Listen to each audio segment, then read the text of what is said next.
मैं सोचता हूँ क्यों ना सब कुछ छोड़ छाड़ के अब पढ़ाई लिखाई शुरू कर देना चाहिए। क्या आपको भी ऐसा लगता है, ऐसा दिल करता है आपको भी कि काश मैं पढ़ा लिखा होता और काश मैं फिर से पढ़ने वाले ज़माने में चला जाता? लेकिन अब ऐसा कुछ होने वाला नहीं है।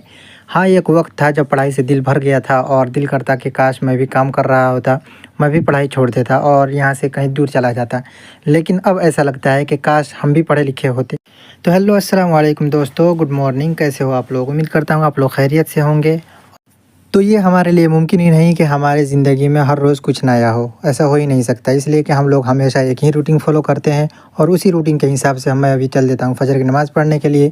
आप अभी देख सकते हैं कि सुबह कितनी है और अभी सुबह के 4 बज रहे हैं और जस्ट अभी फ़जर की अज़ान हुई है और हम लोग जा रहे हैं नमाज़ पढ़ने के लिए। इसलिए कि नमाज़ पढ़ने के बाद जो भी काम होगा वो किया जाएगा। इसलिए कि अगर आदमी काम में लग जाए तो फिर नमाज़ छूट जाती है।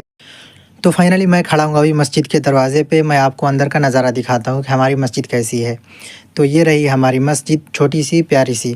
इस मस्जिद के अंदर तकरीबन 100 से ज़्यादा लोग आ सकते हैं। और आपको बताता चलूँ कि ये छोटी सी मस्जिद इसलिए बनाई गई है कि क्योंकि यहाँ पे बाहरी लोग नहीं रहते हैं, बस वही लोग रहते हैं जो काम करने वाले हैं। और काम करने वाले लोग यहाँ पे नमाज़ पढ़ते हैं। और जो कतरी लोग हैं, जो यानी कि जो अरबी लोग हैं, वो सिर्फ दिन में रहते हैं, रात में वो लोग नहीं रहते। इसलिए कि उनका घर नहीं है यहाँ पे, वो दूसरी जगह रहते हैं।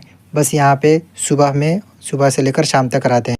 बस यही वजह है कि कभी-कभी ऐसा होता है जिसकी वजह से हमें अकेला नमाज़ पढ़ना पड़ जाता है। इसलिए कि सब काम करने वाले हैं, कोई ड्राइवर है, कोई कुछ है, जिसकी वजह से कुछ लोग सोए रह जाते हैं, जिसकी वजह से हमें अकेला नमाज़ पढ़ना पड़ जाता है।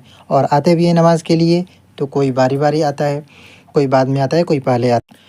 तो फाइनली नमाज़ ख़त्म करने के बाद हम लोग आ जाते हैं उस रूम में जिसके अंदर हम लोग काम करते हैं। रूम में आने के बाद सबसे पहला काम होता है कि रूम का टेम्परेचर चेक किया जाए कि रूम का टेम्परेचर कितना है।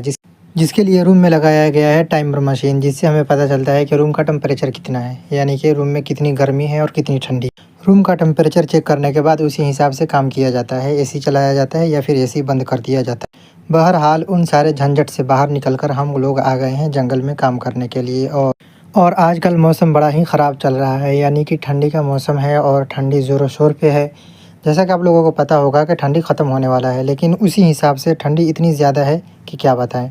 जिसकी वजह से बदन से कपड़ा भी नहीं उतर रहा और धूप भी ज़ोरों शोर पे है, क्योंकि मैंने आप लोगों को बताया कि यहाँ पे धूप कभी कम नहीं होता है। भाई, आप लोगों से एक शिकायत है कि आप लोग कभी कमेंट नहीं करते हैं। मैं कितनी बार बोला कि प्लीज़ यार कमेंट कर दिया करो, कम से कम गलत ही कमेंट कर दिया करो।